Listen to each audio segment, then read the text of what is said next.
যেগুলো করতে নিষেধ করা হলো ওই কবিরা গুনাহ থেকে যদি বিরত থাকো, নুকাফির আনকুম সাইয়্যাতিকুম, আল্লাহ বলেন তোমাদের সগীরা গুনাহগুলো আমি আল্লাহ এমনে মাফ করে দেব। সুবহানাল্লাহ। যদি তোমরা কবিরা গুনাহ থেকে বিরত থাকতে পারো, আমি আল্লাহ সগীরা গুনাহ নিজ থেকে মাফ করব। শুধু তোমাদের সাগায়ের গুলো ক্ষমাই করব না, ওয়ানুদখিলকুম মুদখালান কারীমা, কবিরা গুনাহ যদি ছেড়ে দাও আমি সম্মানের ঘর জান্নাতে নিজে প্রবেশ করাইয়া দেব। এই আয়াতে কারিমাতে কবিরা গুনাহ পরিত্যাগ করলে আল্লাহ জান্নাত দেবেন মর্মে ঘোষণা দিলেন। এবার যদি আমরা মাফহুমে মুখালেফ ধরি, তাহলে অর্থ দাঁড়াবে কবিরা গুনাহ করলে জান্নাত পাওয়ার ঘোষণা আল্লাহ দেবেন না। কবিরা গুনাহ তোমরা যদি ছেড়ে দাও আমি জান্নাতে প্রবেশ করাবো, কবিরা যদি ছেড়ে না দাও তাহলে আমি আল্লাহ জান্নাতে প্রবেশ করাবো, এই ঘোষণা আমি দিলাম না। আজকের মাহফিলে আমরা যারা এসেছি আমাদের সকলের অন্তরে জান্নাতে যাওয়ার বাসনা আছে না নাই? নিশ্চয়ই আছে, নিশ্চয়ই আছে। আমরা তো আল্লাহর কাছে বারবার জান্নাত পাওয়ার দোয়া করি, রব্বানা আতিনা ফিদ দুনিয়া হাসানা ওয়া ফিল আখিরাতি হাসানাতাও ওয়া কিনা আযাবান নার। যত দোয়া আল্লাহ শিখিয়েছেন এটা হলো সবচেয়ে সেরা দোয়া। ও আল্লাহ তুমি আমাদেরকে দুনিয়ায় কল্যাণ দাও, আখিরাতে কল্যাণ দাও। তাহলে আর কিছুই বাদ থাকলো না, যত কিছু দরকার এই দুই শব্দের মাঝে সব এসে গেছে। জামে মানে যেটাতেও কল্যাণ আছে এটা আমাদেরকে আর দিও না, এটা হলো মানে। আর যত কল্যাণ আছে সব দেও, এটা হলো জামে। কিসে আমাদের কল্যাণ কিসে অকল্যাণ সব আমরা কিন্তু জানি না, কারণ ভবিষ্যৎ সম্পর্কে কোনো এলেম আমাদের, ভবিষ্যতের এলেম শুধু পীর সাহেবদের আছে, ঠিক না? কি নাই? ভবিষ্যতের জ্ঞান আল্লাহর নবীদের ছিল ছিল মাশাআল্লাহ, ঈমান দিয়ে ভালোই শক্ত। ভবিষ্যৎ সম্পর্কে আল্লাহ ছাড়া কেউ কিছুই জানে না। আল্লাহ যা জানাতেন আল্লাহর নবীগণ শুধু তা জানতেন, আল্লাহ যা জানাতেন না এটা আল্লাহর নবীদেরও এলমে ছিল না।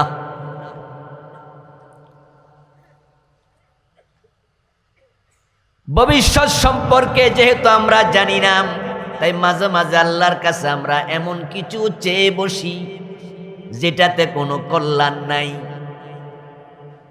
তাই এমন কিছু চাইলাম যেটাও কল্যাণকর, আবার কত কিছু দরকার চাইতে ভুলে গেলাম, চাইলাম না।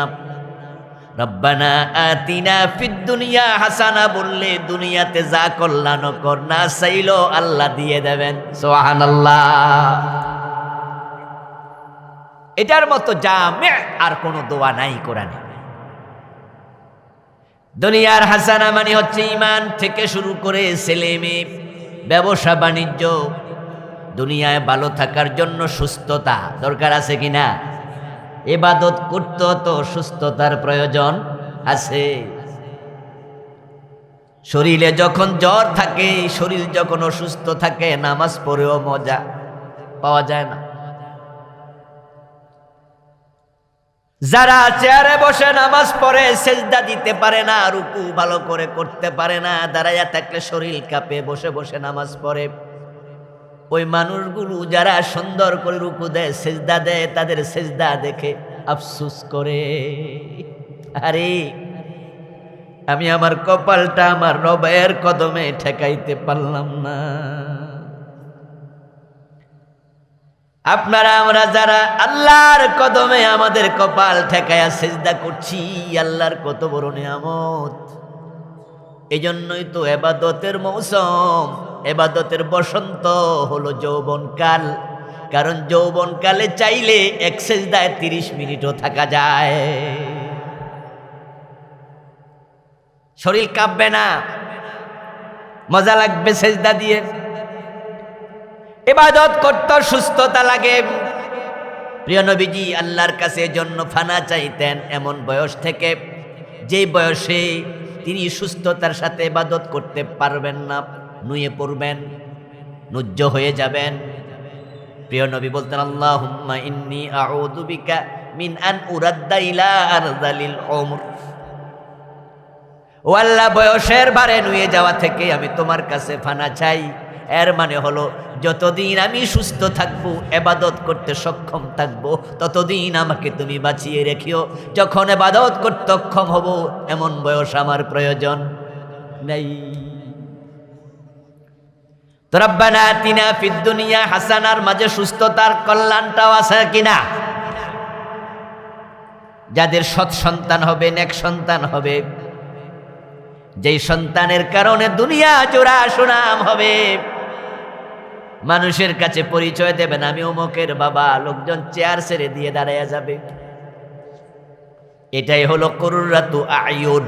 এমন সন্তান আমাকে দাও যার কথা শুনলে, যার দিকে তাকালে আমার নয়ন জুড়ায়া যায়।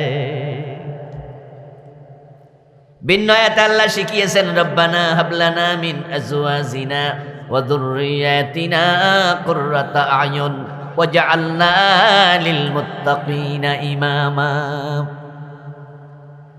হে আল্লাহ, আমাকে এমন স্ত্রী দিও যে স্ত্রীর দিকে তাকালে আমার নয়ন জুড়াবে, পরনারীর প্রতি আমার চোখ যাবে না, প্রয়োজনই হবে না, বরং বাহিরে গেলে ঘরে আসতে মন আমাকে টানবে, আমার স্ত্রী আমাকে টানবে।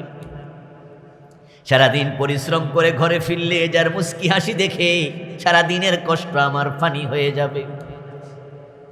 এমন সন্তান আমাকে দাও যার সাথে কথা বললে, যাকে দেখলে নয়ন জুড়াবে, যার কর্মে আচরণে আমার বুকটা ফুলে উঠবে। এই যে আপনি ভিন্ন ভিন্ন দোয়া করতেছেন, রব্বানা আতিনা ফিদ দুনিয়া হাসানার মাঝে উত্তম সন্তানের দোয়াটাও আছে। কি নাই? সব আছে। আর আখিরাতের হাসানা মানে জান্নাত। ও আল্লাহ, দুনিয়া এগুলো দাও, ঈমান দাও, নেক আমল দাও, নেক সন্তান দাও, সুস্থতা দাও। আল্লাহুম্মা কফিনি বিহালালিকা আন হারামিক ওয়াগনিনি বিফদলিকা আম্মান সিওয়াক। ও আল্লাহ, আমাকে এমন সম্পদ দাও যেন তুমি ছাড়া কারো কাছে হাত পাতা না লাগে। সুবহানাল্লাহ পড়েন। এমন সম্পদ দিও না যেই সম্পদ আমাকে বিপদগামী করবে। শুধু সম্পদের কারণে কত মানুষ জাহান্নামী হবে তার কোনো হিসাব নেই।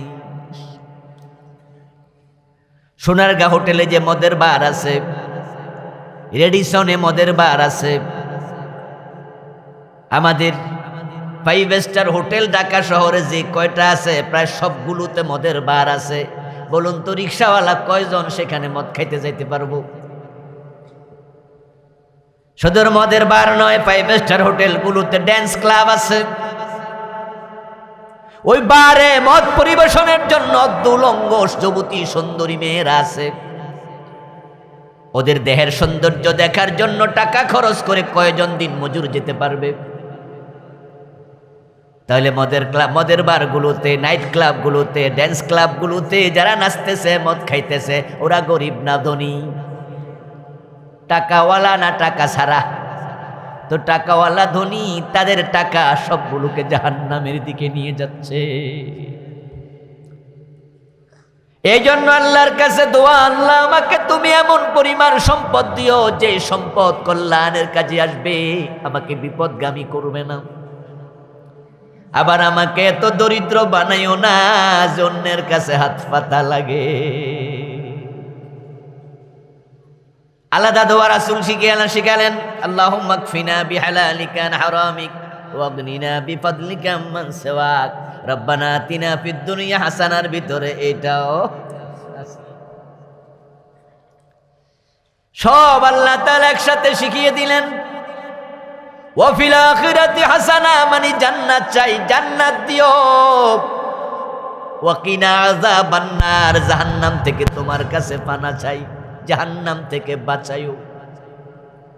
এখন এই যে আমাদের সবার মনে জান্নাতে যাওয়ার আকাঙ্ক্ষা আছে, বাসনা আছে, আমার রব আপনার রব বলেন যদি কবিরা গুনাহ ছেড়ে দাও, আমি আল্লাহ ওয়াদা দিলাম তোমার আমি নিজে জান্নাতে ঢুকিয়ে দেব।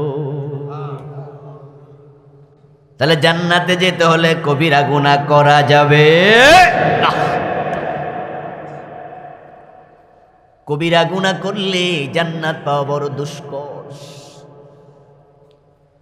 ও মুসলমান, খুব সাবধান। আল্লাহর রহমান নাম, রহিম নাম, গফফার নাম, গফুর নাম, ওয়াদুদ, এ নামগুলো শুনতে শুনতে মানুষ অতি আশাবাদী হয়ে যায়। এই জন্য বেনামাজি পর্যন্ত জান্নাতে যাওয়ার স্বপ্ন দেখে। নামাজ নাই, কালাম নাই, জুমাটা পর্যন্ত পড়ে না। মানুষ বলে পিছল খেয়া যদি পড়ে তাও পশ্চিম দিকে পড়ে না, কাইতইয়া দক্ষিণ দিকে পড়ে।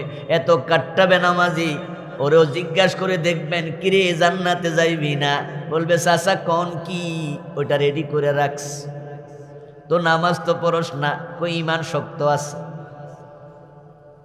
বেনামাজি ইমানের দোহাই দেয়, এমন বেনামাজি আছে কিনা? ওই বেনামাজিও আল্লাহর গাফুর নাম, গফফার নাম এগুলো শুনে অতি আশাবাদী হয়ে গেল। আল্লাহ তো মহান, আমারে আল্লাহ ধরবে, ক্যান্সারে দেবে। আমার পীর সাহেব হুজুর আমারে কইছে সাথে নিয়ে ব্যস্ত যাইব, অতি আশাবাদী।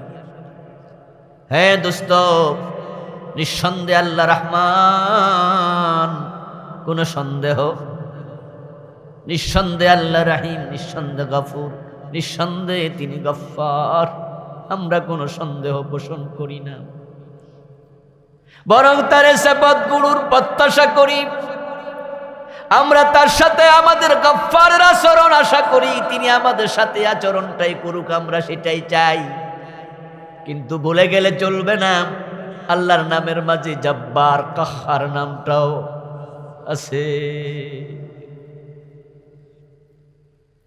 তার মতো প্রভাবশালী কেউ নাই, তার মতো অধিক রুষ্ট, অধিক কঠিন কেউ নাই। তাই তো হাসরের ময়দানে আল্লাহ তাআলা যখন কাহার সুরত ধারণ করবেন, আল্লাহর মেজাজ দেখে, আল্লাহর রুষ্টতা দেখে আল্লাহর নবীগণ পর্যন্ত নফসি নফসি বলে চিৎকার দিতে শুরু করবে। আল্লাহর সামনে সেদিন কথা বলার সাহস জিবরিল ফেরেশতা পর্যন্ত করবে না। ইয়াউমা ইয়াকুমুর রূহু ওয়াল মালাইকাতু সাফফান লা ইয়াতাকাল্লামুনা ইল্লা মান আযিনা লাহুর রহমান। ফেরেশতারা লাইন ধরে দাঁড়ায় থাকবে, পাখা নাড়তে থাকবে, কিন্তু আল্লাহর ভয়ে তার অনুমতি ছাড়া সেদিন জিবরিল আমিন সহ কোনো ফেরেশতা কথা বলবে না। আল্লাহর জান্নাত পর্যন্ত পৌঁছার আগে কেউ নিশ্চিন্ত হবে না। রাসূলুল্লাহ সাল্লাল্লাহু আলাইহি ওয়াসাল্লাম বলেন, জান্নাতে মানুষ যখন যাবে তখন ফুলসিরাত পার হওয়ার সময় কোনো মানুষ কথা বলবে না, কোনো মানুষ কথা বলবে না। অথচ ডান হাতে আমলনামা যারা পেয়েছে তারাই ফুলসিরাত পার হবে। যাদের ঈমান আছে তারাই ফুলসিরাত সেদিন দেখতে পাবে। ঈমানের আলো যাদের নাই তারা ফুলসিরাত পার হওয়া দূরের কথা, ফুলসিরাত খুঁজে পাবে না। কারণ ফাইন্নাহু ওয়াদাক্কু মিনাশ শারা ওয়া হাদ্দু মিনাস সাইফ। সহিহ বুখারীতে এসেছে, প্রিয় নবীর হাদিস, ফুলসিরাত হবে চুলের চেয়ে চিকন, তলোয়ারের চেয়ে ধারালো। ইউদরাবুস সিরাতু বাইনা যহরানাই জাহান্নাম। ফুলসেরাতকে স্থাপন করা হবে জাহান্নামের কালো আগুনের পিঠের উপরে। তাই চুলের মতো চিকন ওই ফুলসেরাত আপনি দেখবেন কেমনে, আগুন তো কালো। তাই যার ঈমান আছে সেই শুধু দেখবে, ঈমানদারেরাই পার হবে। অথচ ফুলসেরাত পার হওয়ার সময় ওই ঈমানদারেরা, ডাইন হাতে আমলনামা পাওয়া লোকেরাও আল্লাহর ভয়ে কথা বলবে না। এত টেনশনে থাকবে, ভাববে না আবার নিচে পড়ে যায়, নিচে তো জাহান্নাম। وَإِن مِّنكُمْ إِلَّا وَارِدُهَا كَانَ عَلَى رَبِّكَ حَتْمًا مَّقْضِيًّا। আল্লাহ তাআলা কুরআন মাজিদে বলেন, আল্লাহর চূড়ান্ত সিদ্ধান্ত ওই জাহান্নামের উপর স্থাপিত ফুলসেরাত সবাই পার হয়ে জান্নাতে যাওয়া লাগবে। আল্লাহর হাবিব বলেন, সেদিন নবী ছাড়া কেউ কথা বলবে না। আর নবীদের সেদিন একটা কথাই মুখ থেকে বের হবে, আল্লাহুম্মা সাল্লিম, আল্লাহুম্মা সাল্লিম, আল্লাহুম্মা সাল্লিম। এই কথা ছাড়া আর কোনো কথা নবীরাও বলবে না। বাংলা অর্থ হলো, ও আল্লাহ নিরাপত্তা দাও, ও আল্লাহ নিরাপদে রাখো, আল্লাহ নিরাপদে রাখো, নিচে যেন পড়ে না যাই। আর আপনি বেনামাজি, আপনি নামাজ না পড়ে আপনি জান্নাতের স্বপ্ন দেখছেন, গাফুর নাম শুই নাম, আপনি জান্নাতকে সস্তা মনে করতেছেন। ইন তাজতানিবু কাবাইরা মা তুনহাউনা আনহু নুকাফির আনকুম সাইয়্যাতিকুম ওয়া নুদখিলকুম মুদখালান কারীমা। তুমি কবিরা গুনাহ না করো, তাহলে আমি জান্নাতের ওয়াদা দিলাম। এবার আমরা যারা জান্নাতে যেতে চাই, কবিরা গুনাহগুলো ছেড়ে দেয়া দরকার আছে না নাই? আপনি সুদে টাকা লাগাইয়া রাইখা জান্নাতের স্বপ্ন দেখেন? আপনি ওজনে কম দেন, মালে ভেজাল দেন, ঘুষ ছাড়া সিগনেচার করেন না, ফাইল আটকায়া রাখেন, আপনার বডিটাই তো হারাম দিয়ে তৈরি হয়েছে।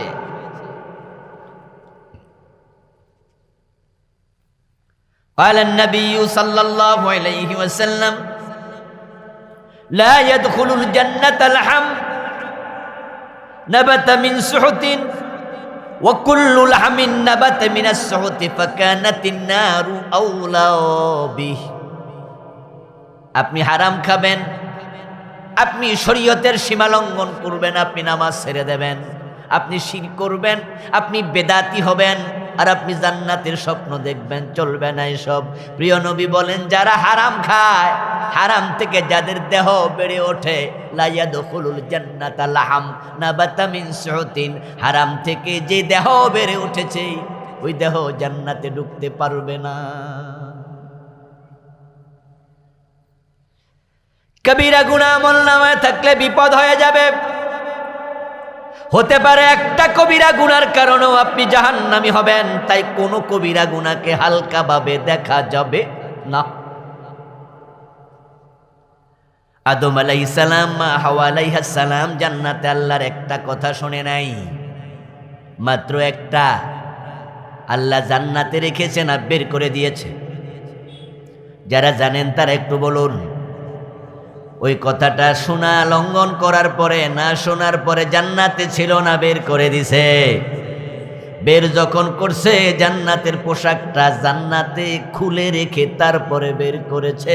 আল্লাহ বুঝাইয়া দিছে, আমার কথা না শুনলে আমি জান্নাতের পোশাকটাও দেই না। থাকা তো দূরের কথা। তিনি বলেছিলেন, ইয়া আদম উসকুনা আনতা ওয়া যাওজুকাল জান্নাহ ফাকুলা মিনহা রাগাদা।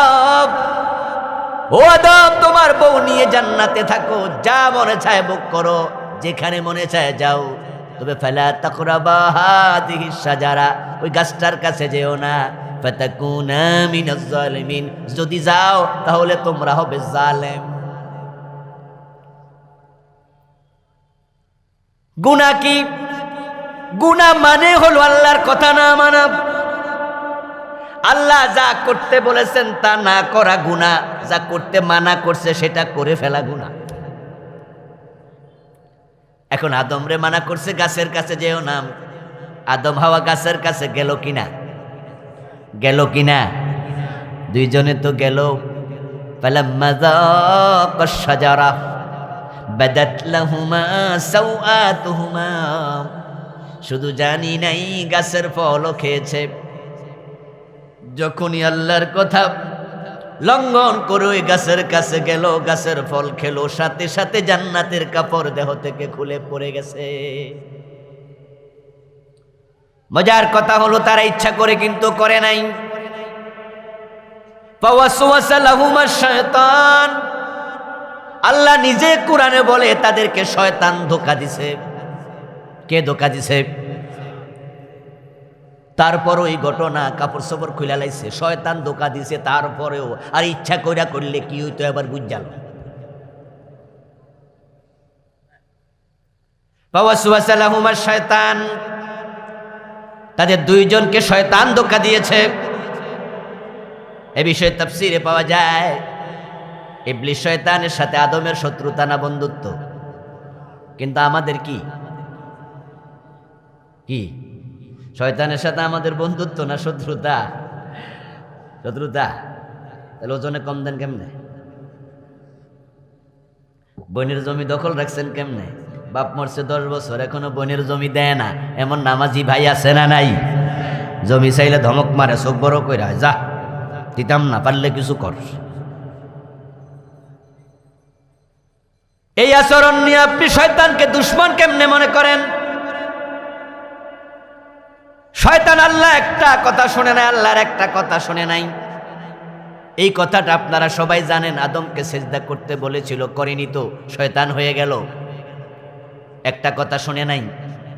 আর আপনি নামাজে দাঁড়িয়ে এখন আউযুবিল্লাহি মিনাশ শাইতানির রাজিম, ফজরের নামাজে উঠলেন, একবার ভোরবেলায় আল্লাহর কাছে বলছেন, আল্লাহ অভিশপ্ত শয়তান থেকে তোমার কাছে আশ্রয় চাই। শয়তান পাশে দাঁড়ায় দাঁড়ায় কয়, কেডারে আমার অভিশপ্ত কইলো? কে কইলো? এই তুই। আল্লাহর একটা আইন মানি নাই, তুই ডজন ডজন মানুষ না, আমি অভিশপ্ত হলে তো 14 গোষ্ঠী কি? এজন্য আমি বলি মাঝে মাঝে মানুষের আচরণ দেখে শয়তানও কান্দে। বিশেষ করে হজের সময় মিনায় যখন বাটপাস সিটার গুলো যাইয়া, সিনেমার নায়ক গুলা হজ করতে যাইয়া দেশের টাকা মাইরা কানাডায় যারা বাড়ি বানাইছে, ওই জালেম গুলো যখন পাথর মারে মিনায় শয়তান রে, তখন শয়তান কান্দে, কয় হুজুররা মারছে মারুক, তুই মারলি কেন? তুই তো আমার দোস্ত।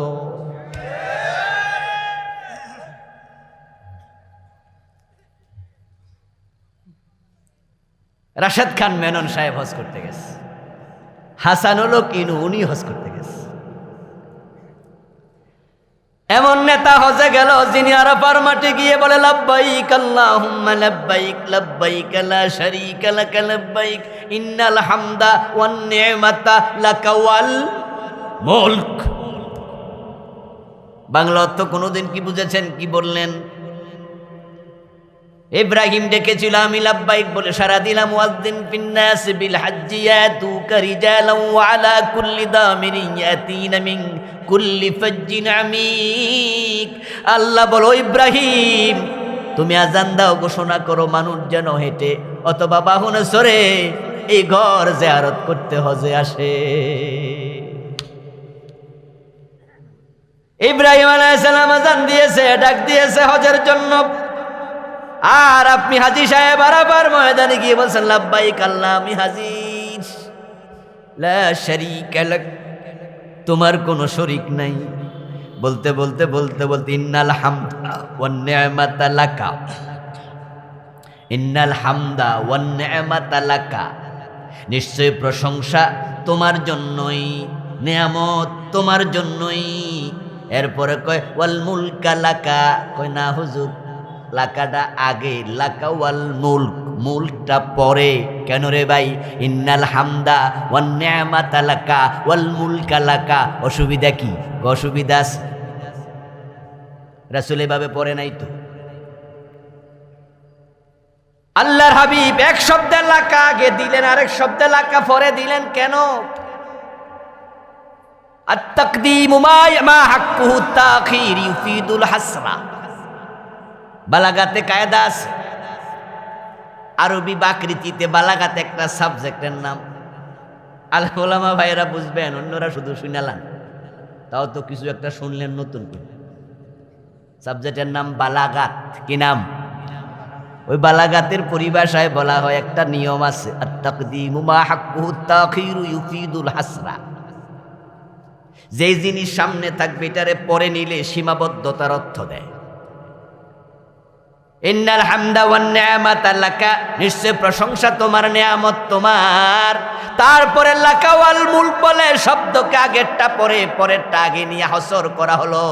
শেষ শব্দের অর্থ হলো ও আল্লাহ, রাজত্বটাও শুধু তোমার। শুধু শুধু হাসর। এখন যারা হজে যাইয়া কয় রাজত্ব শুধু তোমার, বাংলাদেশে আইয়া সংসদে ঢুইকা আল্লাহর রাজত্বের বিরুদ্ধে আইন লাগাইয়া দেয়। এমন আইন বানায় আল্লাহর রাজত্ব ভেঙে চুরমাচুর করে ফেলে। যারা হজের মাঠে গিয়ে আল্লাহরে কয় রাজত্ব শুধু তোমার, ওই লোকগুলো আবার মনে মনে কয় না না, আমি নেতা, আমি এমপি, আমি মন্ত্রী, আইন আমি বানাবো। আমার সংসদে পাঠাইছে লোকজন, ভোট দিছে, দিনে দেখ আর রাতে দেখ, পাস তো করছি। আইন আমি বানাবো না, বানাইবো কেডা? এখন বানানোর সময় আর মনে নাই হজে যে কি কইছি। এবার বলুন তো, যেই কাজ আপনি করছেন আপনার সাথে দেখার জন্য শয়তান আছে না নাই? নাকি শুধু ফেরেশতাই আছে? প্রিয় নবীজি বলেছেন এমন কোন মানুষ নাই যার সাথে একটা শয়তান নাই। আমি নবী মুহাম্মদ, আমার সাথে একটা শয়তান আছে। তবে ফাইন্নাহু আসলামা বি, আমার সাথে যে শয়তান আছে সে আমার কাছে মুসলমান হয়ে গেছে। আল্লাহর হাবিব সাহাবাদেরকে একদিন প্রশ্ন করলেন, ও আমার সাহাবারা বলো তো দেখি, মানব শিশু জন্মের পর পর কাঁদে কেন? উপস্থিত সাহাবারা বললেন, ইয়া রাসূলুল্লাহ, কাঁদতে তো দেখি, কিন্তু কান্দে না যে কেন তা তো জানি না। আর ফিসিরি জিগাইলে তো কইতেও পারতো না কান্দস কেন বেটা। গরুর বাচ্চা মায়ের পেট থেকে এসে হাম্বা হাম্বা বলে চিৎকার দিতে দেখা যায় না? ছাগলের বাচ্চা বের হয়ে কাঁদে না? বিড়ালের বাচ্চাও কাঁদে না? কিন্তু মানুষের বাচ্চা কেন কাঁদে হুজুর তা তো জানি না। প্রিয় নবী বলছেন, মিন নাজগাতিশ শায়তান, কান্নার কারণ শোনো, সিয়াহুল মাউলুদ মিন নাজগাতিশ শায়তান। প্রত্যেক মানুষের সাথে একটা শয়তান নির্ধারণ করা আছে। এখন আপনার জন্মের আগে তো শয়তান মিয়া রেডি। মায়ের পেট থেকে আসার সাথে সাথে ওই বাচ্চার কাছে যাইয়া শয়তান জোরে একটা গুতা মারে। ওই গুতার কারণে বাচ্চা কেঁদে ওঠে। আমাদের সাথে শয়তান আছে কিনা? তা আপনি যখন আউযুবিল্লাহি মিনাশ শাইতানির রাজিম পড়েন, শয়তানকে আমার অভিশপ্ত কেডা কইছে? তুই নি কিরে কসে সব? আমি আল্লাহর এক কথা নামাই না যদি অভিশপ্ত হই, একটু আত্মসমালোচনা করে দেখ, তুই কয়ডা মানুষ না? আমি শয়তান, শয়তান হইতে পারি, কিন্তু আমি আমার মায়ের সাথে জেনাকারী না। আর যে সুদ খায়, সুদের মাঝে ৭৩টা গুনাহ আছে। আইসারুহা আইয়ান কিহার রাজুল উম্মাহু, সবচেয়ে ছোটটা হলো মায়ের সাথে জেনা করা। এখন যে বেটা আল্লাহর কাছে কয় অভিশপ্ত শয়তান থেকে আশ্রয় চাই, শয়তান তো পাশে দাঁড়ায়া কয়, ও বেটা আমি আল্লাহর একটা কথা শুনি নাই, আমি অভিশপ্ত। তুই যে সুদ খাস, মায়ের সাথে জেনা করস, তুই কি তুই নিজে বোঝ।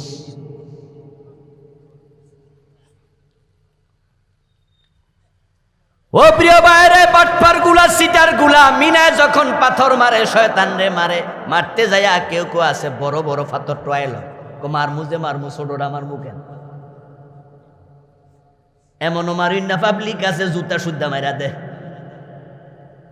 মানে মারার পরে যখন পাথর শেষ, জিদ তো আর মিটে নাই, এই জন্য দেখা যায় ছাতি লাড়ি পর্যন্ত মাইরা দে। কি ভাবলেন আপনি শয়তানের বড় দুশ্মন? ও প্রিয় ভাই, সেখানে শয়তান দাঁড়ায় নাই, এটা প্রতীকী একটি বিষয়। ইব্রাহিম আলাইহিস সালাম শয়তানকে পাথর মেরে উনি ঘোষণা করেছিলেন, মূলত আমাকে বাধা দিস না আল্লাহর আইন বাস্তবায়নে, বাধা দিলি তাই তোকে আমি পাথর মেরে প্রতিরোধ করলাম। এখন হাজী সাহেবরা মিনায় গিয়ে শয়তানকে প্রতীকী পাথর মেরে এই সিদ্ধান্ত নিয়ে বাড়িতে আসবে, সামনে যদি দেশে যাওয়ার পরে শয়তান পড়ে পাথর মারবো। আল্লাহর আইনের বিরুদ্ধে যারা দাঁড়াবে তাদের সাথে পাথর মারার মতো আচরণ করা লাগবে।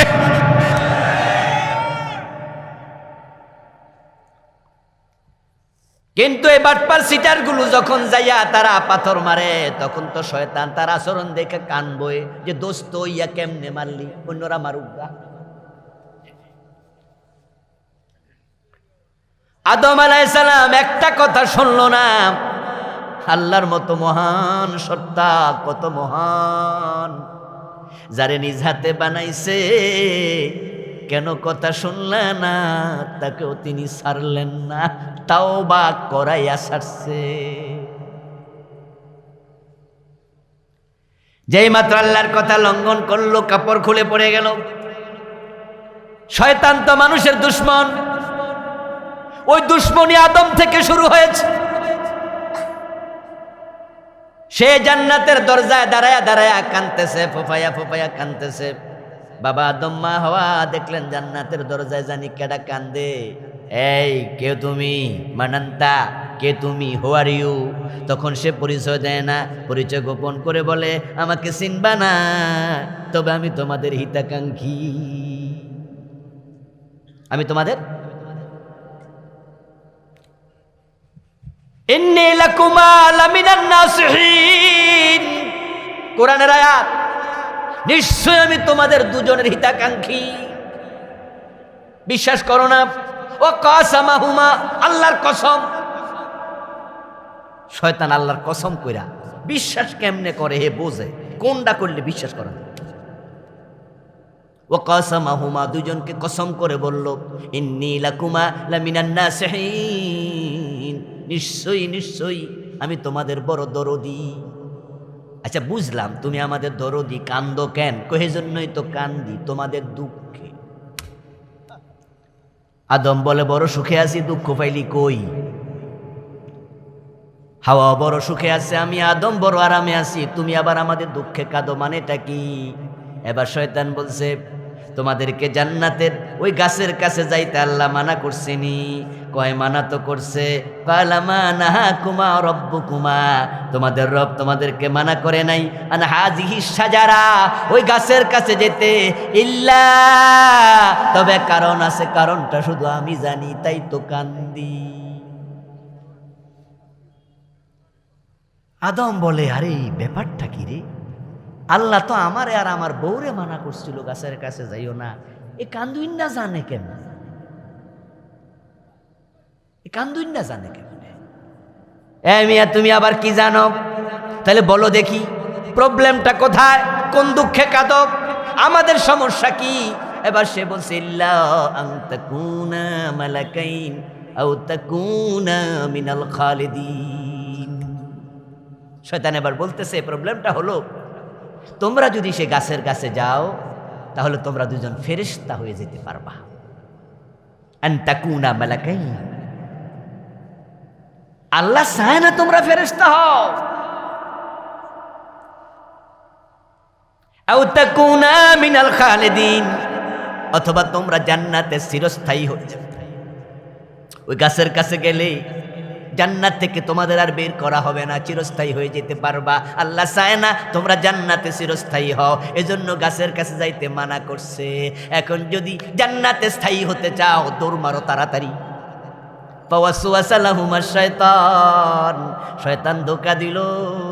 জান্নাতে যাওয়ার শখ আমাদের যেমন আছে, জান্নাতে থাকার শখ বাবা আদমেরও আছে। আচ্ছা জান্নাতের মতো জায়গা মিস করতে চায় কেন? হিন্দুরা সো চায় না, আর আমরা চাই। হিন্দুরা পর্যন্ত জান্নাতে যাওয়ার জন্য লাইন ধরছে, অলরেডি কত হিন্দু গেছে গা। বিশ্বাস না হইলে হিন্দুদের দোকানে যাবেন, দেখবেন যে মরা বাবার ছবিটা নাইয়া বুকের মাঝে লিখে দিছে স্বর্গীয় সত্যেন্দ্র নারায়ণ দাস, স্বর্গীয় দুলাল চন্দ্র ভৌমিক। এরকম লেখা কি দেখছেন কখনো? তাহলে স্বর্গে যাইব না, গেছে গা, অলরেডি গেছে গা। স্বর্গ আর জান্নাতে পার্থক্য আছে নাকি? কথা কয় না। মাশাআল্লাহ, কথা বললে বোঝা যায় ওয়াজ বোঝে কিনা। স্বর্গ বলে সংস্কৃতিতে, বাংলায় বলে কানন বাগান, আরবিতে বলে জান্নাত, পার্সিতে বেহেশত। আমার বন্ধু ইংরেজিতে হেভেন, কেউ বলে চোখ, কেউ বলে নয়ন, কেউ বলে আখি। জিনিস কয়টা? কেউ বলে বউ, কেউ বলে বধূ, কেউ বলে লাউ, কেউ বলে কদু, কেউ বলে আনন্দ, কেউ বলে ফুর্তি। তোরা বলস ভাস্কর্য, আমরা আলেমরা বলি এটাই হলো মূর্তি।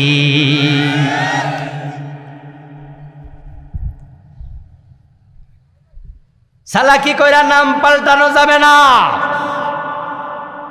এখন সালাকি কইরা তারা মূর্তি বানাবে, কয় না মূর্তি বানাই না, ভাস্কর্য বানাই। আমরা কইছি জিনিস কিন্তু একটাই। আমাদের বলার দায়িত্ব, তোমরা যদি বাড়াবাড়ি করো, তোমাদের সাথে বোঝাপড়ার জন্য আল্লাহ আছে না নাই? ও প্রিয় ভাইরা, জান্নাতি নয়, কোনো হিন্দু স্বর্গীয় নয়, কিন্তু লেখা তো লাইছে জান্নাতে যাওয়ার শখ আছে না নাই? আছে মানি কত শখ। মরা বাবারে স্বর্গে পাঠাইয়া বেড়া দোকানদারি করতেছে নিশ্চিন্তে। ওই জান্নাতে যাওয়ার শখ থাকলে জান্নাতে যাওয়া যাবে না।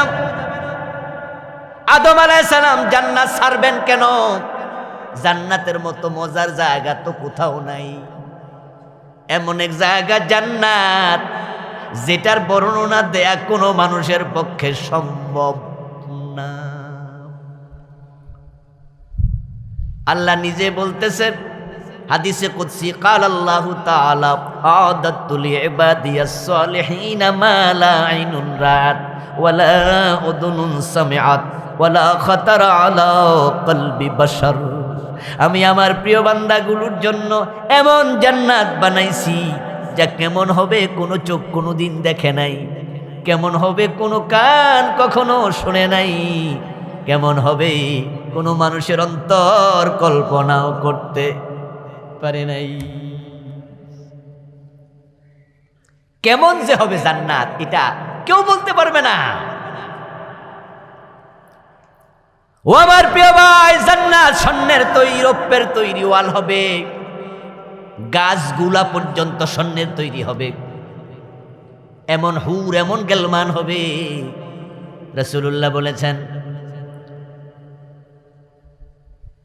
এমন স্ত্রী হুর দেবে, পিছন দিয়া হাত দেবে, জান্নাতি কাঁধ ঘুরাইয়া তার চেহারার দিকে তাকাবে, তাকাইয়া দেখবে তার হুরের গালের মাঝে নিজের চেহারাটা আয়নার চেয়ে বেশি পরিষ্কার দেখা যাচ্ছে।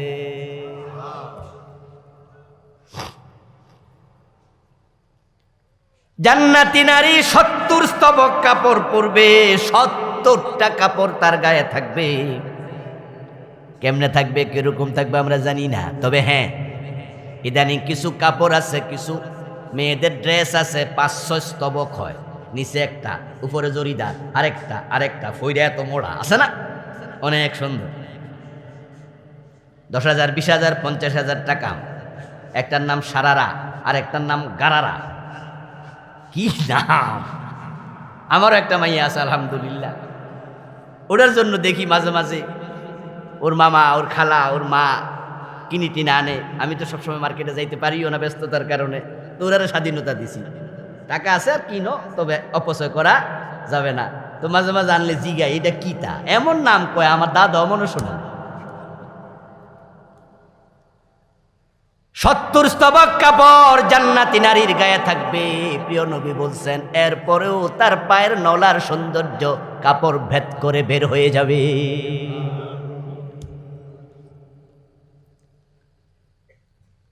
আদনা আহলিল জান্নাত মানজিলাতান লাহু 80,000 খাদিম।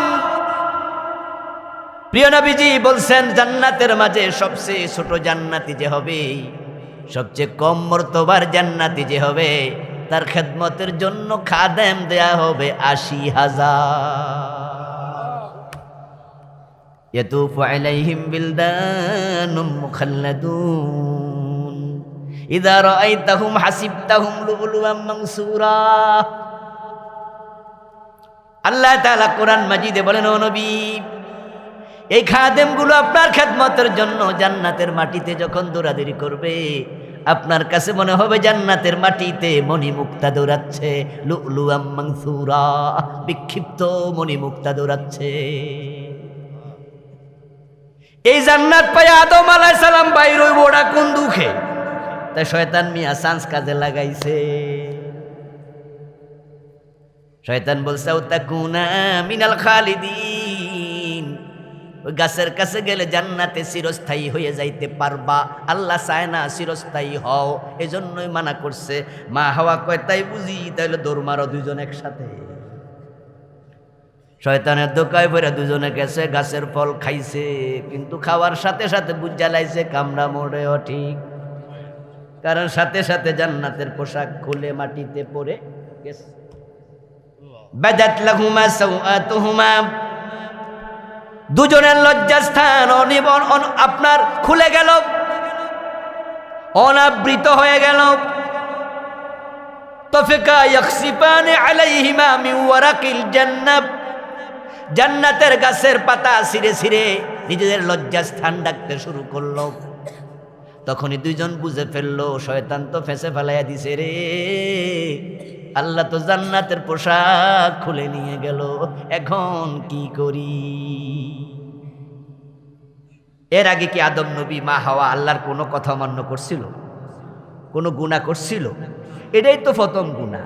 তওবা যে কেমনে করে এটাও তো জানে, কারণ গুনাহ করলে না এটার একটা কি থাকতো, এক্সপিরিয়েন্স থাকতো। এখন কি করবে, তওবা যে কেমনে করবে এটাও তো বোঝে না। সুবহানাল্লাহ পড়ে। ফাতালাক্কা আদামু মির রাব্বিহি কালিমাত, ফাতালাক্কা আদামু মির রাব্বিহি কালিমাত। আল্লাহ তাআলা বলছেন অতঃপর যখন কাপড় খুলে গেল, দুইজনের অন্তরের মাঝে ভয় কম্পন তৈরি হলো, অনুতপ্ততা তৈরি হলো, লজ্জা তৈরি হলো। কামড়া করছি কি, এখন কি হবে, এখন কি হবে? যারা কম্পিউটার চালাইতে জানে দেখবেন যে টাইপিং করে এমন তাড়াতাড়ি করতে পারে যে হে আপনার লেখার দিকে তাকায় তাকায় লিখে লিখেছে, সেই স্ক্রিনের দিকে চাচ্ছে না, হাত দিছে মাউস কি জানি কয়টা কিবোর্ডে হাত দিয়া এদিকে তাকায় তাকায় চাইতেছে, বানান দিকে দিকে লিখছে। আবার যেখানে আকার বেশি হয়েছে টিপটারে আবার ঠিক করে লিখবো তালিবাস্য, চাপ পড়ে গেছে মদিনাস্য, হে এদিকে তাকাই কেমনে বুঝা লাইলো, আরেকের দিয়া মুচ্ছা লাইলো। অভিজ্ঞতা আছে, কিন্তু আমার কি অভিজ্ঞতা আছে? আমার দিলে তো আমি পারবো না, আমি টিপতে পারবো, মুছতে পারবো না, কারণ টিপলে তো এমনি উঠবো, কিন্তু আবার কোনটা টিপ দিলে যে মুছবো ওইটা তো আমার এলেম নেই।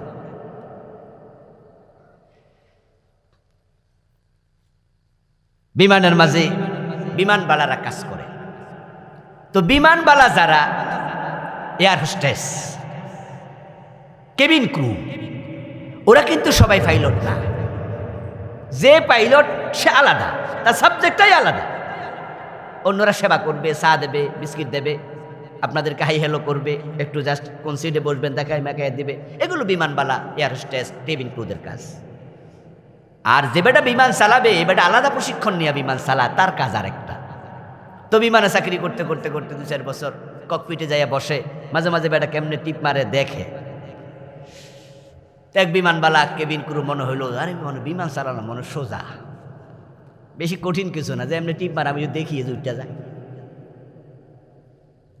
হঠাৎ করে দেখে ককপিটের মাঝে একটা বই, একটা বক্সের মাঝে, ওটার মাঝে লেখা আছে বিমান চালানোর নিয়ম। এই বেড়াতে মনে মনে খুশি, যা যেটা দেখছি সোজা, এখন আজকে বইয়ে পেয়ে গেছি। এখন বিমান পরিষ্কার করবে, সব কেবিন ক্রু গেছে নাই ম্যাম, বেড়া শেষে যাবে, ওইসে তোমরা যাও, আমি বাকি কাজ করে আইতেছি। মাথায় আসছে যে বিমানটা আজকে একটু চালাই এই দিককালে। এখন বই যেহেতু আছে, বইয়ের মাঝে আছে বিমান চালাইতে হলে অমুক জায়গায় টিপ দিতে হবে, এরপরে যদি আরো গতি বাড়াতে চান রানওয়েতে অমুক জায়গায় টিপ দিতে হবে, তারপরে অমুক জায়গায় টিপ দিলে পরে বিমান আস্তে করে উঠবে, তারপর অমুক জায়গায় টিপ দিলে এটা এভাবে সোজা হবে, তারপরে চলতে থাকবে। ও বেটা হাতে লইয়া টিপ মারা শুরু। এখন টিপ মারছে চলা শুরু, আরেক টিপ মারছে, দৌড় মারছে, আরেক টিপ মারছে, উইটে গেছে, আরেক টিপ মারছে, সোজা হয়েছে, আরেক টিপ মারছে, এবার গতি, এবার মনে মনে করে যা ঘুরে গাড়ি শেষ, এবার নামি, পরবর্তী পৃষ্ঠা উল্টায় লেখা আছে যে বাকি ক্লাস পরের ক্লাসে শেখানো হবে। কি ক্লাস কি আরো আছে না? এবার তো না আমার ক্লাস, এটার মাঝে লেখা আছে এটা এই বইতে না, এটা আরেক বইতে। এবার কি হবে?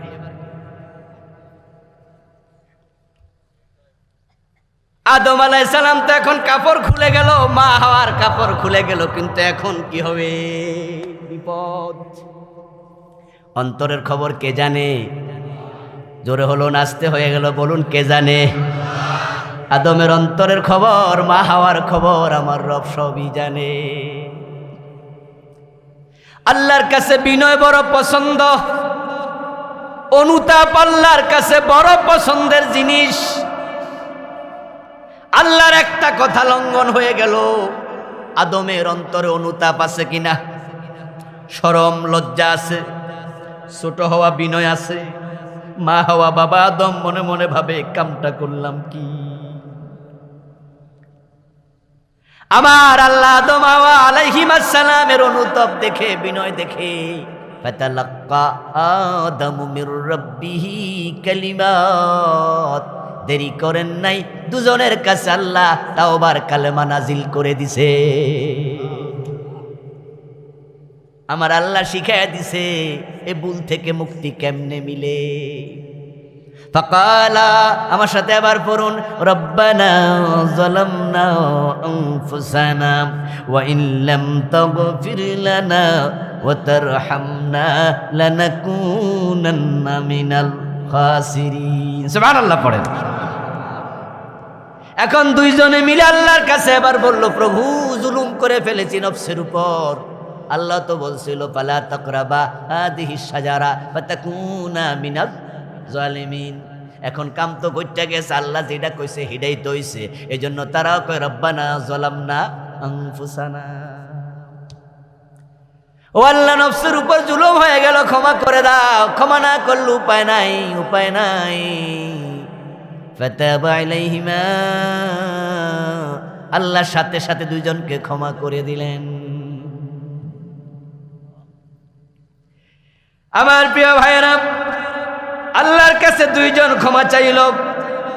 আল্লাহ পাক রব্বুল আলামিন তাদেরকে যে আপনার দিলেন, আয়াত নাজিল করলেন, তাদেরকে তাওবা শিখালেন। ফাতাবা আলাইহি ইন্নাহু হুয়াত তাওয়াবুর রহিম। আল্লাহ তাআলা কোরআন মাজিদ সূরা বাকারাতে বলছেন ফাতাবা আলাইহি, আল্লাহ তাকে ক্ষমা করে দিলেন। এখানে একটি লক্ষণীয় বিষয়, আলেম ওলামা হযরত একটু খেয়াল করুন। ফাতালাক্কা আদম ফাসে পা, ফাকালা রব্বানা যালামনা, এখানেও ফা। ফাতাবা আলাইহি, এখানেও আছে পা। পা শব্দটা বারবার আসছে। আমাদের দেশে একটি ওয়াজ ছাত্র জীবন থেকে শুনে এসেছি, ওই গুনাহ করার পরে বাবা আদম মা হাওয়া আলাইহিস সালামকে আল্লাহ দুনিয়ায় পাঠিয়ে দিলেন। হযরত আদম কান্না করলেন কত বছর? বলুন না কত বছর? 350 বছর। তারপরে হযরত আদম এবং মা হাওয়া জেদ্দায় হযরত হাওয়া শ্রীলঙ্কার সিংহলে বাবা আদম দুজন কানতে কানতে কানতে কানতে আরাফায় গিয়ে একসাথ হলেন এবং সেখানে দুজন মিলে প্রিয় নবীর উসিলা ধরে ক্ষমা চাইলেন। 350 বছর পরে রাসূলের উসিলা ধরার কারণে আল্লাহ মাফ করেছে, এমন একটা হাদিসও শোনানো হয় এবং 350 বছর কেঁদেছে এই বক্তৃতা দেয়া হয়।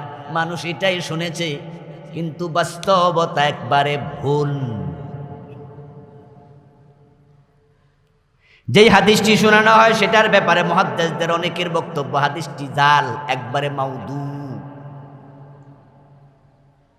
لما اقترف آدم الخطية قال يا رب بحق محمد لما غفرت لي قال تعالى كيف عرفت محمد ولم أخلقه قال لما خلقتني بيدك ونفخت في من روحك فرفعت راسي ورأيت على قوائم الأرش مكتوبا لا إله إلا الله محمد رسول الله فعلمت إنك لم تزد إلى اسمك إلا حب الخلق إليك قال تعالى صدقت يا آدم لما محمد لولا محمد لما خلقتك। এই হলো হাদিস। যেটা ছাত্র জীবন থেকে শুনে এসেছি, বক্তারা বক্তৃতা করছে, আদম আলাইহিস সালাম মা হাওয়া আলাইহিস সালাম আল্লাহকে বললেন, নবী মুহাম্মদের উসিলায় ক্ষমা করে দাও। আল্লাহ বললেন, আদম মুহাম্মদকে চিনলা কেমনে? এখনো তাকে আমি বানাই নাই। হযরত আদম জবাব দেয়, ও আমার রব, আপনি যখন নিজ হাতে আমাকে বানালেন, আমি তখন মাথা তুললাম, তুলে দেখি আরশের খুঁটির মাঝে লেখা আছে লা ইলাহা ইল্লাল্লাহু মুহাম্মাদুর রাসূল। আমি দেখলাম আল্লাহ শব্দ যেখানে শেষ, মুহাম্মদ শব্দ শুরু, লা ইলাহা ইল্লাল্লাহু মুহাম্মাদুর রাসূলুল্লাহ। আমি তখন বুঝে নিয়েছি আপনার প্রিয় মাখলুক যদি না হতো, আপনার নামের পাশে তার নাম আপনি জাগায়ে দিতেন না। এজন্য বুঝেছি মুহাম্মদ আপনার বড় প্রিয়, তাই তার উসিলা ধরে দোয়া করলাম। আল্লাহ নাকি তখন বলেছেন, ঠিক বলেছ, লাউলা মুহাম্মাদু লামা খালাকতুকা, মুহাম্মদকে না বানালে তোমাকেও বানাতাম না। এই হাদিসের ব্যাপারে অধিকাংশ মুহাদ্দিসের বক্তব্য, হাযা হাদিসুন মাউদু, এটা জাল, বানোয়াট। তাহলে আবার আগের কথায় আসেন। আগের কথা হলো 350 বছর যে কাঁদলো, এ দলিল কই? এই ব্যাপারে তো জাল হাদিস আছে, রাসূলের উসিলা ধরছে, এটা জাল হাদিস। যদিও ভিন্ন বক্তব্য কারো কারো আছে, কেউ কেউ এটাকে জাল বলেন নাই, বরং সহি বলেছেন, এমন বক্তৃতাও আছে। যদিও ঠিক একই অর্থে জাল হাদিস আরো আছে। তো কেউ জাল বলল, কেউ সহি বলল, কেউ দঈফ বলল, ভিন্ন ভিন্ন কথা আছে। কিন্তু 350 বছর যে কাঁদলো, জাল হাদিস দেন, এ বিষয়ে কোনো জাল হাদিসও। তো 350 বছর কাদার যদি জাল হাদিস পাওয়া না যায়, তাহলে ওই যে হাদিসটা পরে আছে আরাফার মাঠে কাটছে, ওটার অস্তিত্ব পাবেন কই? এটাও জাল হবেই। এবার আসেন পা 3 শব্দ, পা আছে, পা দিয়ে কি বোঝানো হয়? ফা হলো হরফে আতফ, আরবিতে হরফে আতফ হলো 10টা, ওয়াও, ফা, সুম্মা, হাত্তা, ইম্মা, আম, বাল, লা, লাকিন, আও। এই 10টার এক একটার এক এক অর্থ। তার মাঝে ওয়াও লিল জামঈ, ফা লিল ফাউরি, সুম্মা লিত তারাখি। ওয়াও আসে একসাথ করার জন্য, পা আসে কোনো কাজ বিরতিহীনভাবে তারতিব দেওয়ার জন্য, সুম্মা আসে বিরতি সহ তারতিব দেওয়ার জন্য। এখন পা হলো একটার পর একটা কাজ করবে, মাঝখানে বিরতি থাকবে না। আমি আবার বলছি, পা শব্দ যখন আসে অর্থ হবে ধারাবাহিকভাবে কাজ হবে, মাঝখানে কোনো বিরতি নাই। যেমন দাখালা জাইদুন সুম্মা বাকরুন সুম্মা আমরুন, এ যদি হয় তাহলে অর্থ হবে জায়েদ আসছে, কিছু বিরতি দিয়া বকর, কিছু বিরতি দিয়া আপনার আমর, এটা লিত্তারাখি। আর যদিও দাখালা জাইদুন ফা বাকরুন ফা আমরুন, তখন হবে তারা লাইন ধরে ঢুকছে, মাঝখানে বিরতি। তো হযরত আদম যখন ভুল করে ফেললো, মা হাওয়া যখন ভুল করে ফেললো, তখন তাদের কাপড় পরে গেল। ফাতালাক্কা আদামু মির রাব্বিহি কালিমাত।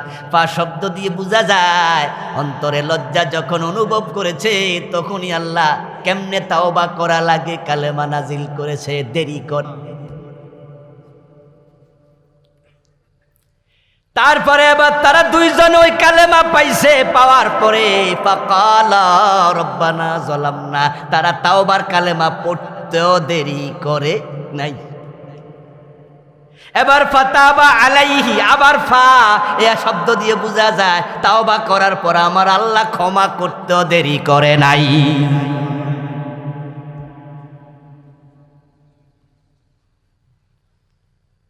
আল্লাহ তো নিষ্ঠুর না যে বান্দা তাওবা করার পরও বান্দারে আটকায় রাখবে। ও প্রিয় ভাইরা, যদি হযরত আদম আলাইহিস সালাম, মা হাওয়া আলাইহিস সালাম আল্লাহর একটা কথা শুনে নাই, 350 বছর কান্না করা লাগে, তারপরে তাওবা কবুল হয়, তাহলে আদমের সন্তানদের কি খবর? আমরা যে প্রতিদিন কয়েকটা কইরা লাই, তাহলে আল্লাহ 350 বছর যদি পরে করে হায়াত পাইবেন কয়দিন? তো তাওবা কিসের? আচ্ছা, যদি 100 বছর পরে করে 350 অর্ধেক, হায়াত পাইবেন নি? যদি 4 ভাগের 1 ভাগ, তাও তো 75 বছর বা কম বেশি। আসলে তা না, হযরত আদমকে আল্লাহ সাথে সাথে ক্ষমা করে দিয়েছেন। এই হলো ঘটনা। এবার আসুন ভিন্ন জায়গায়। হযরত আদমকে আল্লাহ ক্ষমা করলেন। হযরত আদম জান্নাতে আল্লাহর কথা শুনল না, দুইজনের গায়ের কাপড় চোপড় খুলে পড়ে গেল। এই ঘটনা আল্লাহ যদি আমাদেরকে না জানাতেন তাহলে আমরা কেউ জানতাম? কথা বলেন, জানার কোনো সুযোগ ছিল? ওই জান্নাতের কাহিনী যখন ঘটে আমরা কেউ ছিলাম? আল্লাহ এগুলো কোরআনে শোনায় কেন? বাবার গায়ে কাপড় নাই, মায়ের কাপড় নাই, তারা দুজন ল্যাংটা হয়ে গেল, কাপড়হীন হয়ে গেল, মা বাবার বদনাম করতেছে বুঝি। তো কোরআনের মাঝে এগুলো আল্লাহ নাজিল করলো ও বন্ধু কাহিনী হিসাবে নয়, বদনাম করার জন্য নয়। আমার আল্লাহ বুঝাইয়া দিলেন, আমার একটা কথা শুনে নাই, তোমাদের মা বাবার কাপড় খুলে বের করে দিয়েছি জান্নাত থেকে, আর তোমরা ডজন ডজন গুনাহ কইরা ওই জান্নাতে আসার স্বপ্ন দেখো কেমনে।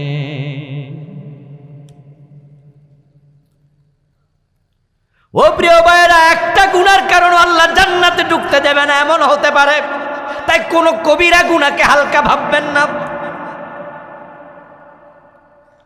শয়তান ধোকায় ফেলে দিচ্ছে, শয়তান বুঝাচ্ছে, আরে না আল্লাহ মাফ করে দিব, আল্লাহ মাফ করে দিব। এবং এই হালকামির কারণে দেখা যায় হজ করতে যায় দেরিতে। কি ভাই যান, টাকা পয়সা তো আল্লাহ বালাই দিছে, হজে যান না কেন? হুজুর জামু জামু 2 বছর পরে। 2 বছর পরে কেন? চাকরিটা 2 বছর আছে। এর মানে হলো যা খাইয়া লই 2 বছরে তো খামু, খাওয়া শেষ হলে কাওয়ায় যাও, গিলাপ ধরে আল্লাহ রে কইয়া দিমু, আল্লাহ আমি আর গোশ খামু না। কি বুদ্ধি আছে না? যা খাওয়ার 2 বছর খাইয়া লই। এই ভাই হজ করেন না কেন? আল্লাহ তো পয়সা করি ভালো দিছে। হুজুর ফলাপান মানুষ, এ বয়সে হজ করলে হজ ধরে রাখতে পারমুনি, এ চিন্তাই তো করি না। এর মানে হলো হজ করার পরে ভালো হওয়া লাগবে, তাই হজ করার আগে যত আকাম সব করে আলো একসাথে ভালো হইয়া যান। আল্লাহ আপনাকে ক্ষমা করে দেবে। 2 বছর পর্যন্ত বেঁচে থাকবেন, তারপরে তাওবা করবেন, গ্যারান্টিটা আপনারে কে দিল? নিশ্চয় শয়তান ধোঁকা দিচ্ছে। ও প্রিয় ভাইয়েরা, দেখুন রাসূলুল্লাহ সাল্লাল্লাহু আলাইহি ওয়াসাল্লামের 1-2 সাহাবীর কথা এবার শুনেলাম তো বাবা আদম মা হাওয়ার কথা। আল্লাহর কাছে আমরা ক্ষমা চাই, আল্লাহ তাওবা না করে আমাদের মৃত্যু দিও না, বলেন আমিন। আল্লাহর হাবিবের সম্মুখে এক ব্যক্তির ব্যাপারে হযরত ওমর বর্ণনা করছেন হাদিস। এক ব্যক্তির ব্যাপারে রাসূলের সামনে এসে অমুক বলল, অমুক ব্যক্তি, ওমর বলতেছেন অমুক ব্যক্তি আসলো, আমি সেখানে দাঁড়ানো, এসে বলছি ইয়া রাসূলুল্লাহ ফুলানুন উস্তুশহিদা, হুজুর অমুক তো আজকের যুদ্ধে শহীদ হয়ে গেছে। একজন ব্যক্তি যুদ্ধের মাঠে মারা গেল, তাকে শহীদ বলে ঘোষণা দেয়া হলো। فقال النبي صلى الله عليه وسلم كلا قد رأيته في النار بعبات قد غلها। প্রিয় নবী বললেন, অসম্ভব, তুমি যাকে শহীদ হয়েছো ঘোষণা দিয়া দিলা, আমি নবী তাকে জাহান্নামে দেখে এসেছি। জাহান্নামে কেন দেখে এসেছি রাসূল? কারণ বললেন বিআবাতিন কাদ গাল্লাহা। জাহান্নামে দেখার কারণ, অমুক যুদ্ধে গনিমতের মাল থেকে এই লোকটা একটা চাদর চুরি করেছিল। ওই চাদর চুরি করার কারণে আল্লাহ তাকে জাহান্নামে ফেলে দিছে। এই লোকটা যুদ্ধের মাঠে মরছে এটা ঠিক, কিন্তু তার কপাল আল্লাহ শাহাদাত দেন নাই। একটা চাদর চুরি করার কারণে আল্লাহ জাহান্নামে দিল, অথচ যুদ্ধের মাঠে শহীদ। প্রিয় নবীজির সাথে যুদ্ধ করছে একই দিন, ওই যুদ্ধে রাসূল নিজে হাজির। যুদ্ধের কোন ফাঁকে প্রিয় নবীর কাছে এক লোক আসলো, এসে বললেন ইয়া রাসূলুল্লাহি, অমুক আজকের যুদ্ধে সবচেয়ে বেশি বাহাদুরি দেখাচ্ছে, সামনে যত কাফের পরে একবারে তলোয়ার দিয়ে কেটে টুকরো টুকরো করে ফেলতেছে, আজকের যুদ্ধে সে সবচেয়ে বড় বাহাদুর। রাসূলুল্লাহ বললেন, জেনে রাখো লোকটা জাহান্নামী।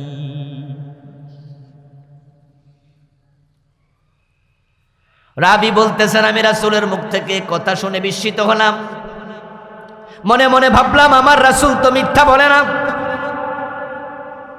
প্রিয় নবী যা বলেন দ্বীনের ব্যাপারে কোনো কথা বানায়া বলে না।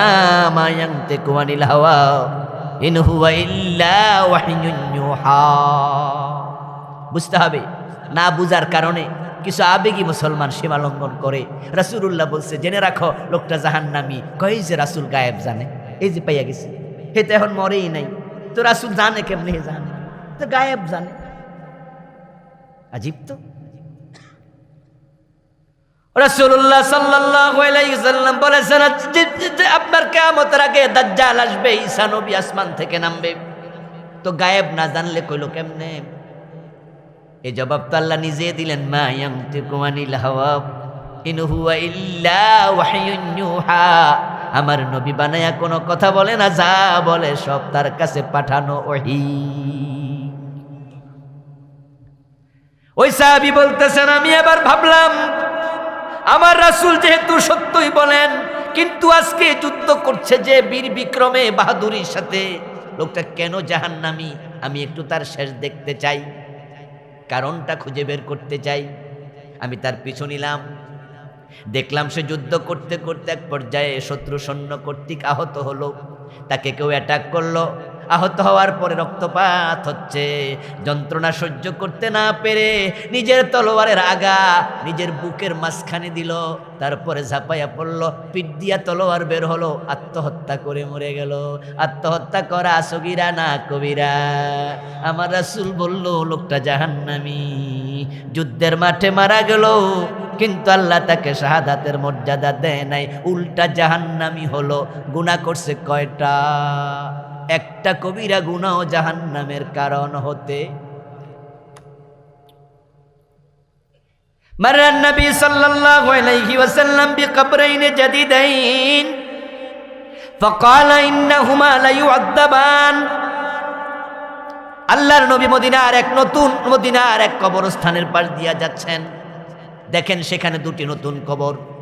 প্রিয় নবী দাঁড়ালেন, দাঁড়িয়ে বললেন এই দুই কবরে আযাব চলছে, এই দুই কবরে আযাব চলছে। আম্মা হাদুহুমা ইয়ামশি বিন নামিমা ওয়া আম্মাল আখার লা ইস্তাতিরু আম বাউলিহি। এবার কারণ বলতেছে, এই কবরে আযাব চলার কারণ লোকটা নামিমা করত, চগলখড়ি করত, একজনের কথা আরেকজনকে লাগাইয়া ঝগড়া ফাসাদ লাগাইয়া দেয়। এমন লোক বাংলাদেশে আসেনি? 11 সিন্দুর এলাকায় নাই? এই স্বভাবটা পুরুষের চেয়েও নারীদের মাঝে একটু বেশি। পান খাইতে খাইতে কয় বেআইন শুনছেন নি? তো কয় কিতা কিতা? আরে বেআইন কি কইতাম, লাগাই দিল ফেস। জালের সাথে জালের লাগাইয়া দেয়, ননদের সাথে ননসের লাগাইয়া দেয়, শাশুড়ির সাথে বউয়ে লাগাইয়া দেয়, ঠিক নেই? এজনের কথা ওইজনকে লাগাইয়া পেস লাগাইয়া মুস্কি মুস্কি হাসি আর পানসি ভাই কয় যাক লাগাইয়া। বড় বদ স্বভাব। এই জন্য আপনাদের কাছে যদি কেউ কান কথা বলে, অন্যের ব্যাপারে আপনার কাছে সমালোচনা করে, আপনি খুশি হবেন না। যদি আপনার কাছে আইসা বলে ভাইজান অমুকে আপনার বিরুদ্ধেই কইছে, আপনি তার কথা শুনে খুশি হবেন না। যে অন্যের দোষ আপনার কাছে বলে, ধরে রাখেন আপনার দোষ সে অন্যের কাছে বলবে। এগুলো স্বভাব, খারাপ স্বভাব। আল্লাহর হাবিব বলেন এই সাহাবীর এই দোষটা ছিল, নামিমা করত। আর অন্য কবরের দিকে তাকায়া বলেন এই লোকটার সমস্যা ছিল প্রস্রাব থেকে পবিত্র হতো না, প্রস্রাব করে ভালো করে পানি খরচ করে না, টিস্যু ব্যবহার করে না। এমন লোক আসেনি? 2-4 জন আজকের মাহফিল ইয়াং ফোলা পানি একটু বেশি, প্রস্রাব কইরা সেন্ট টান দিয়া জায়গা একটা খারা খারা করে। কোথায় যে যাচ্ছে জাতি, এয়ারপোর্টে গেলে, বিভিন্ন স্টেশনে গেলে, রেল স্টেশন গেলে দেখা যায় বৈশা প্রস্রাব করার জায়গাই। কি বিপদে আমরা যে ফুরি। দাঁড়ায় দাঁড়ায় প্রস্রাব করা ভালো নয়। প্রিয় নবী বলছি ইয়া আলী লা তাবুল কায়মা, ও আলী দাঁড়ায় প্রস্রাব করো না। অধুনা বিজ্ঞানের গবেষণা, দাঁড়ায় প্রস্রাব করলে প্রস্রাব ক্লিয়ার হয় কম এবং কিডনির উপরে চাপ পড়ে। বসে প্রস্রাব করলে কিডনির উপরে প্রেসার কম এবং প্রস্রাব তাড়াতাড়ি ক্লিয়ার হয়ে যায়। প্রতিটা সুন্নাহর ভিতরে বিজ্ঞান। আছে। ও প্রিয় ভাইরা, প্রস্রাব করার পর ওই সাহাবী পবিত্র হতো কম, আবার হতে পারে তিনি রাখাল ছিলেন, হয়তো গরুর প্রস্রাব, ওটের প্রস্রাব, ছাগলের প্রস্রাব কাপড়ে পড়তো, ওই কাপড় পরে কখনো নামাজও পড়ে ফেলতেন, অথবা নিজের প্রস্রাবের ব্যাপারেও সতর্ক থাকতেন। এই একটা গুনার কারণে কবরে আযাব চলছে। এখন আমাদের আমল নামায় কত গুনাহ, এ গুনাহ নিয়ে মরলে কি উপায় হবে? ও প্রিয় ভাই, আপনাকে বলছি যারা সুদের টাকা লাগায়া জান্নাতের স্বপ্ন দেখছেন, কপালে কালো দাগ ফেলেছেন, নামাজ কাজা করে না, রোজাও ছাড়ে না, সুদও আবার ছাড়ে না, দুইটা সমান তালে চালাইছ, তুমি বোকা, তুমি চরম বোকা, তুমি চরম বোকা। কারণ যে সুদ খায় সে আল্লাহর সাথে যুদ্ধে লিপ্ত থাকে।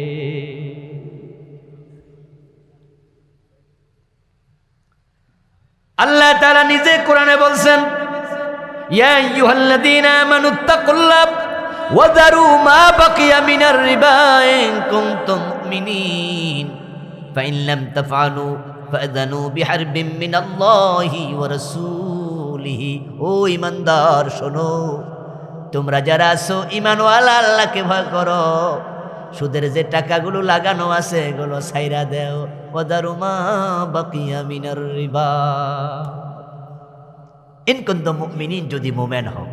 এরপর আল্লাহ এবার বলছে, আলটিমেটাম দিচ্ছে, আলটিমেটাম, ওয়া ইন লাম তাফআলু ফাযানু বিহারবিন মিনাল্লাহি ওয়া রাসূলি। সুদ যদি ছাড়তে না পারো, আল্লাহ এবং রাসূলের সাথে যুদ্ধের ঘোষণা দিয়ে দাও। কেউ যদি বিষ খায় মারা যায়, কেউ যদি ফাঁসিতে ঝুলে মরে, এই খবর আপনার কাছে আসে, নিঃসন্দেহে আপনি আফসোস করবেন, লোকটা কামডা করলো কি? কারণ বিষ খায় আত্মহত্যা করা, ফাঁসিতে ঝুলে আত্মহত্যা করা এমন একটা কবিরা গুনাহ, যে গুনাহ থেকে তাওবার সুযোগ আর নাই। বেটা তাওবা করবো কেমনে? বেটা তো মরে গেছে। অর্থাৎ সে একটা কবিরা গুনাহ চলমান রেখে মরে গেল, তে আফসোস করি আমরা, কামডা করলো কি? এখন সুদ খাইলে, সুদের টাকা লাগাইলে, যদি সুদ খাইলে ৭৩ গুনার মাঝে সবচেয়ে ছোটটা মায়ের সাথে জেনা হয়, তাহলে যে সুদের টাকা লাগানো অবস্থায় মারা যায়, সে মায়ের সাথে জেনা করা অবস্থায় মরে।